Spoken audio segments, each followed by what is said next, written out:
સારા સમાચાર એ પણ છે. હું પણ જેની આતુરતાથી રાહ જોઈ રહ્યો હતો એનો આજે અંત આવ્યો છે. અંત એટલા માટે આવ્યો છે કે આમ જોવા જઈએ તો આપ તમામ મિત્રો જાણતા હશે, ગઈકાલે કોર્ટની અંદર એક તારીખ હતી ને તારીખની અંદર સુખદ સમાચાર આવ્યા છે.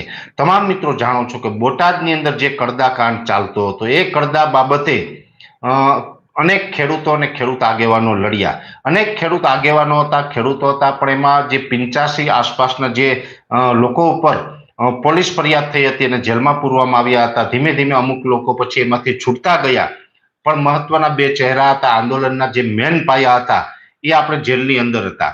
એ જેલની અંદર 108 દિવસ એટલે કહી શકાય કે 3.5 પોણા 4 મહિના સુધી જેલમાં રહ્યા એવા રાજુભાઈ કરપડા અને પ્રવીણભાઈ રામ, એને ગઈકાલે કોર્ટે જામીન આપ્યા છે, જામીન ઉપર છૂટ્યા છે.